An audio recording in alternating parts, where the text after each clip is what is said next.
Penggunaan minyak pelincir berkembang secara meluas semasa di era revolusi perindustrian untuk mesin berskala besar. Teknologi pelinciran ini banyak bergantung kepada penghasilan minyak pelincir daripada sumber tumbuhan dan haiwan. Tetapi pada awal tahun 1900 berlaku transformasi teknologi yang menjadikan petroleum sebagai bahan utama dalam penghasilan minyak pelincir. Dan seterusnya, pelincir sintetik mula dihasilkan pada tahun 1966 oleh syarikat AmSoil. Pada masa kini, penggunaan pelincir menjadi keutamaan untuk kenderaan bermotor dan juga mesin di industri bertujuan mengurangkan geseran dan kerosakan peralatan. Penggunaan minyak pelincir berasaskan petroleum pada skala besar yang meningkat dari tahun ke tahun boleh mendatangkan impak kepada pengurangan sumber bahan api fosil yang merupakan sumber tidak boleh diperbaharui. Selain itu, minyak pelincir berasaskan sumber petroleum berpotensi menjadi bahan pencermah dan mengancam ekosistem dan juga kesihatan manusia jika tidak diuruskan dengan baik. Bagi mengatasi permasalahan yang wujud dan impak negatif akibat penggunaan pelincir berasaskan petroleum, penggunaan minyak berasaskan haiwan dan tumbuhan diperkenalkan sebagai bahan utama dalam penghasilan biopelincir. Minyak kelapa sawit merupakan salah satu minyak sayuran yang menjadi pilihan dalam penghasilan biopelincir disebabkan oleh pelbagai aspek. Antaranya, minyak sawit mudah didapati dan merupakan minyak yang paling banyak diperdagangkan. Objektif utama kajian ini adalah menentukan kelikatan dan takat kilat biopelincir yang berasaskan minyak sawit baru dan terpakai. Yang kedua, membuat perbandingan kelikatan dan takat kilat biopelincir berdasarkan Society American of Automotive Engineers (SAE). Dalam kajian ini, terdapat dua jenis biopelincir berasaskan minyak sawit terpakai dan minyak sawit baru. Biopelincir ini dihasilkan dengan campuran 50.6% minyak kelapa sawit jenama tempatan, 40.6% minyak mineral dan 7.8% aditif. Biopelincir yang dihasilkan telah diuji kelikatan menggunakan viskometer dan memenuhi standard ASTM 446, manakala uji kaji takat kilat dengan menggunakan alatan yang memenuhi standard ASTM D93.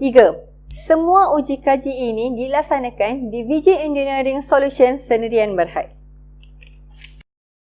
Bagi memastikan objektif kajian tercapai, metodologi kajian memainkan peranan utama dalam sesuatu kajian. Kajian ini merangkumi kajian awalan, pengumpulan maklumat dan data serta tinjauan awal kesan pelincir terhadap alam sekitar.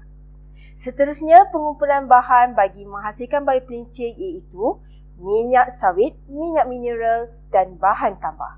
Bagi menghasilkan biopelincir, tiga bahan utama ini dicampur untuk menghasilkan dua jenis biopelincir.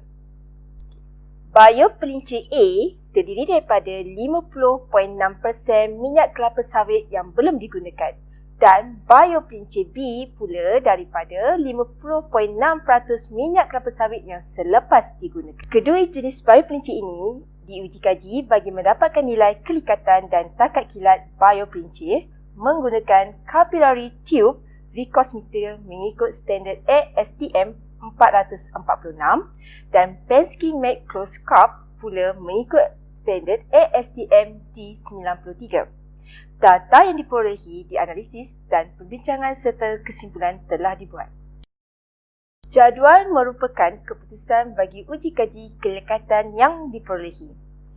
Kelikatan biopelincir A adalah 10.0 mm persegi per saat, manakala biopelincir B adalah 10.07 mm persegi per saat. Ini menunjukkan biopelincir B lebih likat daripada biopelincir A sebanyak 0.7%. Jadual seterusnya merupakan keputusan bagi uji takat kilat yang diperolehi. Takat kilat biopelincir A adalah 202 darjah Celsius, manakala biopelinci B pula adalah 188 darjah Celsius. Di mana biopelinci A takat kilat lebih tinggi berbanding biopelinci B sebanyak 7.4%. Dari data yang diperolehi untuk uji kaji kelikatan bagi dua jenis biopelincir berasaskan minyak sawit baru dan minyak sawit terpakai menunjukkan bahawa minyak sawit terpakai mempunyai nilai kelikatan yang lebih tinggi berbanding minyak sawit baru. Kedua-dua sampel biopelincir ini telah mencapai kelikatan minyak pelincir grade 30 berdasarkan standard Society American of Automotive Engineers SAE, di mana nilai kelikatan bagi pelincir grade 30 ialah dalam lingkungan 9.3 mm persegi per saat sehingga 12.5 mm persegi per saat. Biopelincir berasaskan minyak sawit terpakai mempunyai nilai kelikatan yang lebih tinggi berbanding minyak sawit baru kerana ianya telah melalui proses pemanasan berulang. Berdasarkan buku Food Chemistry yang ditulis oleh Bellis pada tahun 2004 menyatakan semasa proses pemanasan berlaku tindak balas kimia yang memberi kesan kepada sifat fizikal minyak dan ianya meningkatkan ketepuan minyak disebabkan oleh pembentukan ikatan berganda triglycerol yang akhirnya meningkatkan nilai kelikatan minyak tersebut. Selain itu, kedua-dua sampel biopelincir daripada kajian ini telah berjaya memenuhi standard SAE bagi minyak pelincir grade 30 kerana minyak sawit secara amnya mempunyai nilai kelikatan maksimum 86.97 mm persegi per saat pada suhu 25 darjah Celsius dan nilai minimum kelikatan 1.85 mm persegi per saat pada suhu 300 darjah Celsius. Biopelincir yang mempunyai nilai kelikatan yang rendah daripada standard yang ditetapkan akan meningkatkan kebarangkalian kebocoran pada enjin dan sekiranya nilainya melebihi daripada standard yang telah ditetapkan, tenaga yang lebih diperlukan untuk menggerakkan enjin tersebut.